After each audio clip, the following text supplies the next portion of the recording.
Welcome back to the Abundant Harvest Homestead. I'm Papa Pepper. Another beautiful day in the garden.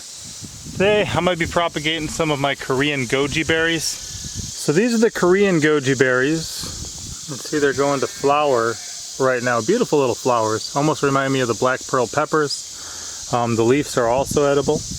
A lot of people are familiar with the Chinese goji berries. We have some of those growing as well back over there.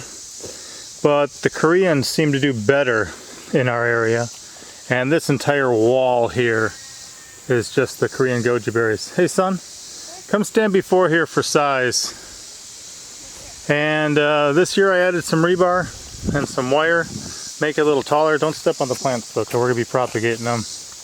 And here you can see kind of compared to, how old are you now, 7? 7. A 7-year-old and a 3-year-old, how tall that is. And we could run it taller. It just doesn't make any sense. But we're just going to be doing a simple layering method. So wherever these kind of get in contact with the soil, they can root. So we're going to take some of these longer ones. We're simply going to put a pot on the ground with them coming through the middle and fill that pot. Look at all those beautiful flowers here. These guys really are a beautiful plant. And the berries, of course, are really good for you, and I can't wait for those coming up. And then we will have seeds for sale in our Etsy shop, Lord willing, later this year. But even this stuff here, you can see they're kind of sprouting out of the group, or out of the ground. I got these little guys, so you could even just put one over there, let this guy here grow through it, and then have a new plant in about no time. That's really, to layer them, would be taking these long runners and just putting them back under the ground and letting them grow. So it's kind of like a layering method. To air layer, we would just maybe make a nick in the bark of this, put a little bit of rooting hormone, and then wrap some soil or growing medium around it in all sorts of different methods you could use. You know, just even wrap some saran wrap or a plastic baggie, and it'll grow roots like that, and then you just snip it off from the mother plant, and you've got your root ball on your new one. So we'll do one of these real nice and easy, and then we'll go from there. So for something like this, it can be as simple as finding one that's growing from the soil. This one back here is. Getting a pot with a hole somewhere in it. This one's in the center. That's going to work out really good. And then just stuffing it through that hole.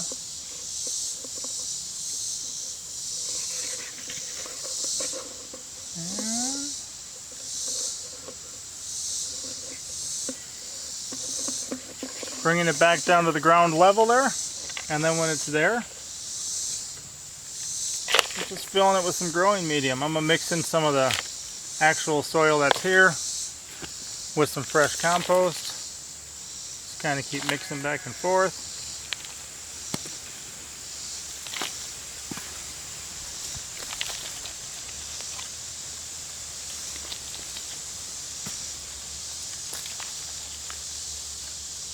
And now we wait. Now goji berries are good enough. You probably just could take a cutting off of this. But this is the way that I think is the least amount of work. If I took a cutting off of this, I'd have to put it in some water, maybe in a high humidity area. Let it start to grow roots. Then put it in a pot with some soil, you know, get it going, transition it from probably water to soil. But here, if I want it in a pot anyway, this is the easiest way to go.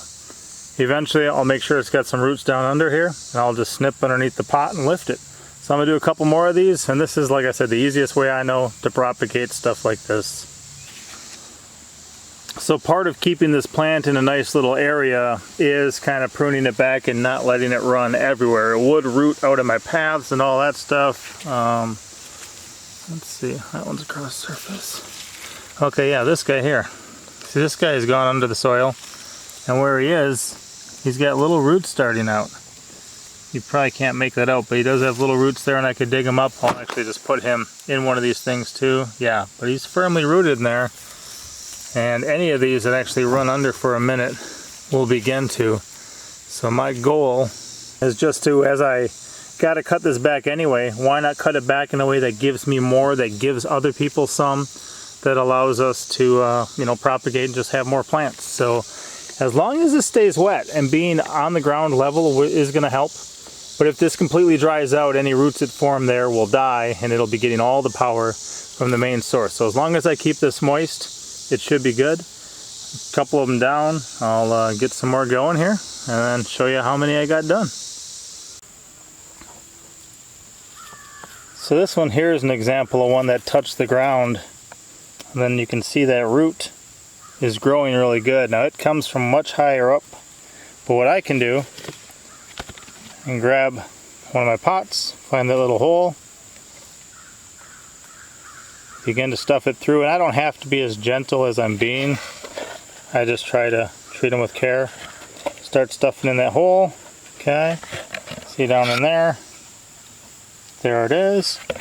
I'll pull it through, and then because it comes from so high up, I've got to kind of leave it in there, but you can see there's that little root, and I'll just fill the soil to that level. And there we go. So this guy we already know has a root in this soil now. Got a couple sprouts coming out, and it actually comes down from up over here, so it goes down, under, and through. And I mean, just look at all these guys cranking in here. That's 8 of them over here. I've got another 3 over there already. Some more pots to go. And some of them look kind of beat up because I pulled a lot of foliage through that hole. But give them a good water, let them start getting established, they'll sprout to life. Bounce right back, and then soon, you know, these will be ready to go. Cool thing too is, like, I could leave these hooked up until somebody actually wants them, or until I want to transplant them, so they could sit here technically for years if I wanted. And the cool thing too is eventually they'll be flowering. They'll start having, you know, their own pile of flowers, and they'll start having their own pile of fruit then too. So say I was going to raise these up to sell. Say my goal was to get, you know, say 10 bucks a piece for them. Whatever. You can probably get them for 15 or 20 a lot of places. And let's say it takes me a couple years to sell them. So while they were sitting here, I could just sit there and eat the fruit, eat the fruit, eat the fruit, and then sell them. Or, you know, offer one like this big for 5 bucks. Nobody wants it, so you wait till it gets nice and big, and you eat the fruit off of it, and then you charge them twice as much.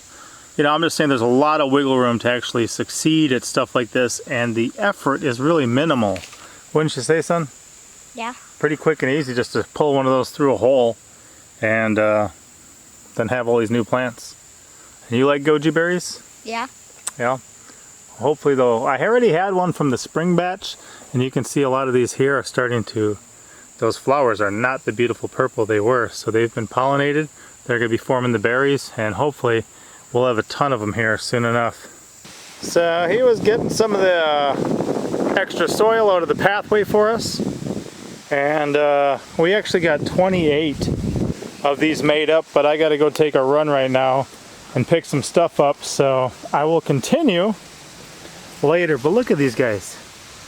Okay, that's almost an extra 30 plants just like that. And you know, it's easy enough. Children can do it, or at least help with it, right? Yeah. Yeah. Now what'll this mean? A lot more plants, a lot more food, right? Yeah. So I'll continue this later. But guys, it's just that easy. I wish there was one I wanted to show you. I'm trying to remember where he went.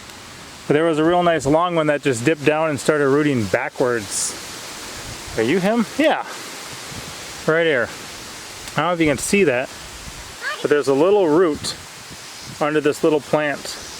Right underneath where this little sprout is growing. There's a little root. So it actually dipped all the way down in the soil and just started growing from there. Crazy. But that's how easy it is. If you guys are liking these propagation videos for the guys who follow me on a regular basis, let me know. I've got a lot more stuff that I'm going to be doing. I can either film it or just get it done. It doesn't matter to me. I'm willing to go either way. But if you guys are liking this stuff, let me know.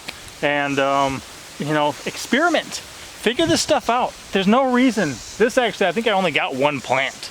And now I've got this big wall. Now I've got 30 more babies started off. Just did some bush cherries yesterday, if you guys saw that video. You know, it's easy. And, you know, this is how some people spend their lives anyway, but this is how some people make their living. And especially propagating food-bearing plants. I think that's one of the most important things we can learn as a skill right now, because we're going to need food later. All right, Papa out. Bug out.